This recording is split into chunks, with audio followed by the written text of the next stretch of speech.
নমস্কার, আমি তোমাদের স্বাগতদা। আজকে আমরা হিউম্যান টিথ অর্থাৎ মানুষের দাঁত সম্পর্কে কিছু তথ্য জানবো। তাহলে চলো শুরু করি। আচ্ছা, আমাদের যে হিউম্যান টিথ মানে অর্থাৎ মানুষের যে দাঁত, সেটা নির্মাণ হয়েছে কঠিন পদার্থ দিয়ে। ওই জন্য আমাদের দাঁত কি শক্ত। কিন্তু অনেকের দাঁত আছে যাদের একটুখানি ঘুষি মারলেই দাঁত পড়ে যায়। তাদের সমস্যাটা কি একটু বলি। অনেকে আছে যারা ঘুম থেকে উঠে চা খায়, আর চায়ে কি থাকে? চিনি। আচ্ছা, চিনি বা বলতে পারি শ্বেতসার। এবার এই যে চিনি বা শ্বেতসার, এটা যখন আমাদের মুখে প্রবেশ করে, তখন আমাদের ঘুম থেকে যখন উঠি আমরা, তখন আমাদের দাঁতে অনেক ব্যাকটেরিয়া থাকে। যতই আমরা দাঁত ব্রাশ করি বা মুখ ধুই না কেন, এই ব্যাকটেরিয়া আমাদের মুখ থেকে কখনো যায় না। যখন আমরা চিনি বা শ্বেতসার আমাদের মুখে যায়, তখন কি হয়?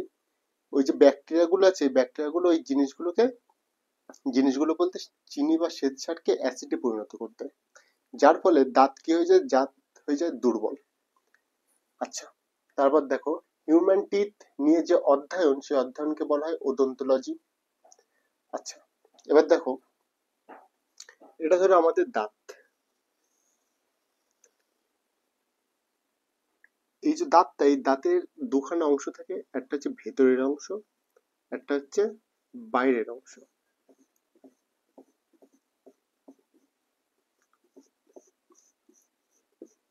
যেটা ভেতরের অংশ আর যেটা বাইরের অংশ, বাইরের অংশকে, এই যে বাইরের অংশকে কি বলে? এনামেল। তাহলে বাইরের অংশ হচ্ছে এনামেল। আর ভেতরের যে অংশ, ভেতরের অংশটাকে বলা হয় ডেন্টিন। এই ভেতরের অংশটার নাম হচ্ছে ডেন্টিন।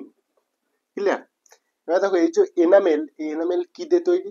এনামেল তৈরি হচ্ছে আমাদের ক্যালসিয়াম অ্যাপেটাইট। এই যে সাদা মতন যে অংশটা, মানে কোনোদিন যদি সময় পাও, একটা দাঁত খুলে এনে ভালো করে চেক করবে, দেখবে এই যে দাঁতের বাইরে একটা পাতলা একটা সাদা মতন হালকা সাদা থাকে, আর ভেতরের দিকে একটু গাঢ় সাদা মতন থাকে। ভেতরে যেটা তাকে বলা হয় ডেন্টিন, আর উপরে যে চাদরটা আছে তাকে বলা হয় এনামেল। ক্লিয়ার? এই যে বাইরের যে অংশ এনামেল, এটা হচ্ছে আমাদের ক্যালসিয়াম অ্যাপেটাইট দিয়ে তৈরি। এটা হচ্ছে আমাদের মানব শরীরের সব থেকে শক্ত অংশ। ক্লিয়ার? ভেতরের যে অংশ তার নাম হচ্ছে ডেন্টিন, এটি কি দিয়ে তৈরি? Calcium phosphate. আচ্ছা, তারপর দেখো, দুধ দাঁত মানে আমরা যখন জন্মেছি, জন্মানোর পর আমাদের একবার করে দাঁত উঠেছে, তারপর নির্দিষ্ট বয়সে গিয়ে সেই দাঁত পড়ে গেছে। যে দাঁতগুলো উঠেছে আর যে দাঁতগুলো পড়ে গেছে, সেই দাঁতগুলো হচ্ছে টোটাল কটি? 20টি। এই 20 দাঁত কত বছরে বয়সে সব পড়ে যায়? 12 বছর বয়সের মধ্যে সব পড়ে যায়, আবার নতুন করে তৈরি হয়। এবার কোশ্চেন আসে পরীক্ষায় যে আমাদের জীবনকালে টোটাল কতগুলো দাঁত ওঠে। ভালো করে খেয়াল করবে, যখন আমরা ছোট থাকি তখন তো আমাদের 20টি দাঁত ওঠে। যে 20টি দাঁত উঠেছিল সেই 20টি দাঁত আবার পড়ে গেছে, নিশ্চয়ই আবার যেই 20টি দাঁত পড়ে গেছে সেই 20টি দাঁত আবার উঠবে। আর আমাদের জীবনে টোটাল মানে প্রত্যেকের কতগুলো দাঁত থেকে? 32টি দাঁত থেকে। আর প্রথমে যে 20টি দাঁত উঠেছিল, সেই 20টি আর হচ্ছে পরে 32টি, টোটাল কত দাঁত হচ্ছে? 52টি দাঁত বার হয় জীবনকালে টোটাল। আশা করি জিনিসটা বোঝা গেছে। দেখো, এর পরে আরো অনেক কিছু আছে যেগুলো আমাদের পরীক্ষা আসে, সেগুলো আমাকে জানতে হবে। ক্লিয়ার?